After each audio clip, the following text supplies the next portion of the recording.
Assalamualaikum warahmatullahi wabarakatuh. Salam literasi. Perkenalkan, saya Artika Devi Anggraini, siswi SMK Negeri 2 Jember, jurusan Teknik Komputer Jaringan.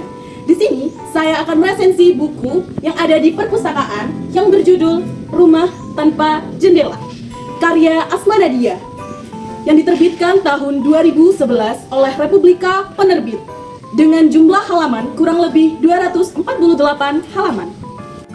Novel yang sangat populer karya Asma Nadia menduduki tempat istimewa dalam literasi Indonesia yang berjudul Rumah Tanpa Jendela. Keunikannya terletak pada penyajian ganda berupa novel fiksi dan naskah skenario film yang pernah diangkat ke layar lebar.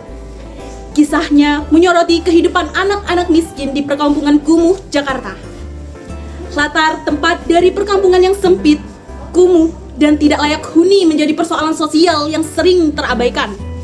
Dari sinilah Asma Nadia ingin mengingatkan pembaca untuk tidak memandang rendah cita-cita anak kecil, sekaligus mengajak orang dewasa peka terhadap kebutuhan dan perasaan mereka. Rara, gadis kecil 8 tahun yang tinggal di Menteng Pulo, Jakarta, memiliki impian sederhana, ingin rumah dengan jendela. Hidupnya serba terbatas bersama ayah, nenek, dan budi asih yang bekerja tidak halal. Meski begitu, ia tetap bersekolah di tempat sederhana sambil membantu ekonomi keluarga.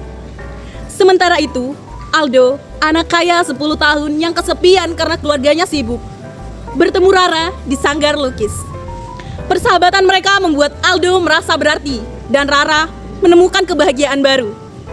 Namun, konflik muncul ketika kakak Aldo merasa malu dengan kondisi adiknya.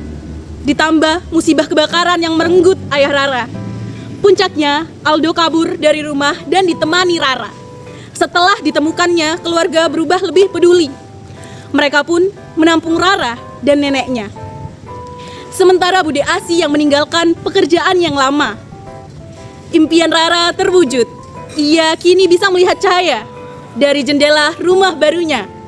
Kisah ini menegaskan bahwa kebahagiaan sejati lahir dari rasa syukur dan cara kita memaknai hidup. Pendapat saya dari buku ini, yang pertama, kelebihannya, covernya sangat menarik, menampilkan foto Aldo, Rara, dan pemeran lainnya di balik buku ini.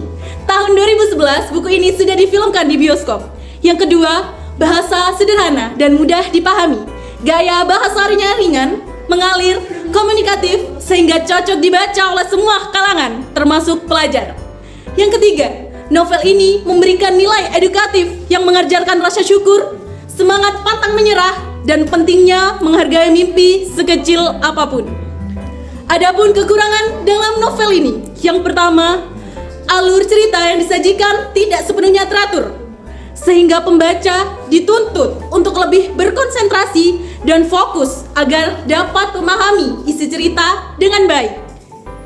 Yang kedua, cerita cenderung melodramatis, menekan kesedihan yang berlebihan. Yang kedua, cerita cenderung melodramatis, menekan kesedihan yang berlebihan seperti deskripsi kehidupan di gubuk dan perundungan yang dialami oleh Rara di sekolah. Novel Rumah Tanpa Jendela memiliki kekuatan pada kisah inspiratif dan nilai moral melalui tokoh Rara. Dengan latar perkampungan yang kumuh yang digambarkan detail sehingga membuka mata pada realitas sosial. Bahasa yang sederhana membuat cerita mudah dipahami, maka alur ceritanya tidak runtut dan beberapa bagian cenderung melodramatis. Secara keseluruhan, novel ini tetap layak dibaca karena syarat inspirasi dan menumbuhkan kepedulian sosial.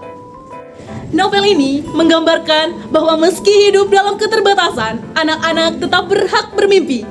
Impian Rara tentang jendela menjadi simbol harapan dan masa depan lebih baik. Selain hiburan, novel ini menyampaikan pesan sosial, moral, spiritual. Novel ini mampu membuat mata saya terbuka. Dalam kutipan, Allah pasti mengabulkan setiap doa Rara, tapi kadang ada doa-doa lebih penting yang harus didahulukan.